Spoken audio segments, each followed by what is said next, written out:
ሰላም ውድ ተመልካቾች እንደናችሁ እንደምን አላችሁ? ወሳኝ የሆነ መረጃ ይዤላችሁ መጥቻለሁ። ይህ መረጃ ለሚመለከተው አካል እንዲደርስ ላይክ አድርጉ፣ ሼር አድርጉ። ቻናሉም ተደራሽነቱ እንዲሰፋ ሰብስክራይብ በማድረግ ቤተሰብ እንዲሆኑ ስል በአክብሮት እጠይቃለሁ። ይህ መረጃ ምንድነው? ሽልማት የሚሰጠው ንጹሃንን ለሚረሽን ለሚደፍር ነው ሽልማት የሚሰጠው በብልጽግና ነው።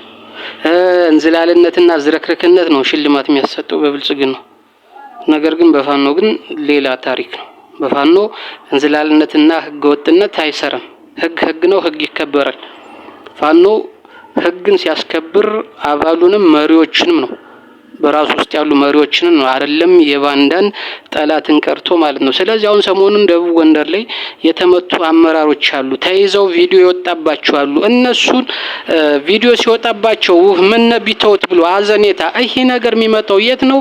አንድም ከእንዝላልነትና ከምን አገባኝነት የትግሉን ባህሪ የማያውቁ የአማራ ፋኖ ደጋፊ የሚመስሉ አማራ የሚመስሉ አማራ ነን እያሉ እንኳን በአጉል ይሉንታነት የተጠቁ ናቸው። ሁለቱም ደግሞ ከጠላት አክቲቪስቶች ነው የሚመጡ። ስለዚህ ነገር ፋኖን ጽንፈኛውን አጠፋ ነው እጅ ሰጡን እያለ ሲቀባጥር የነበረውን ይህ ፋኖ የት መጥቶ ያዘው? እሱን የሚጠብቁትን ደምስሶ ሚሊሻውንና አርማብተ መከላከያውን ደምስሶ እሱን ለመያዝ የቻለው ፋኖ የት መጣ ነው? እጅ ሰጥተውናል ካለ። ስለዚህ ለዚህ ማዘን አያስፈልግም። ጠላት ነው። ትላንትና ንጹሃንን ሲጨፈጭፍ ንጹሃን ናቸው ፋኖ ናቸው ሲጨፍር የነበረው የብልጽግና አክቲቪስት ሁሉ ዛሬ ትላንት ሲጨፈጭፍ የነበረው ጨፍጫፊው ዛሬ በፋኖ ተይዞ እርምጃ ሲወሰድበትና ተይዞም በሚዲያ ሲጋለጥ ፋኖ ግፈኛ ነው። አመራሮችም እንደዚህ ስትያዙ ይሄ ነው ፋኖ ለህዝብ አይደለም ለአማራ ወጣሁ ብሎ አማራን በዚህ አይነት መንገድ የሚጨፈጭፍ ነው ፋኖ ይሉናል። ትላንት ንጹሃንን ሲጨፈጭፉ የት ነበራችሁ? ጨፍጫፊዎች ዛሬ ሲጨፈጨፉም እርምጃ ሲወሰድባቸው ከማልቀሳችሁ በፊት ትላንትና ንጹሃን ላይ እርምጃ ሲወስዱ እናንተ የት ነበራችሁ ብሎ መጠየቅ ያስፈልጋል። ስለዚህ አይነት ነገር የፋኖ አሸናፊነት እንዴት ነው?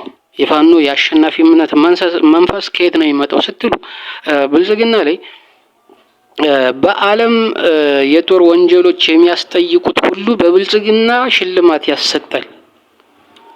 በቢሊዮን ዶላር አውጥቶ በየአመቱ የሚተክለውን ችግኝ ገና ፋኖ ይኖራል በማለት በቫሌም በቦሌም የሚል መርህ አላቸው።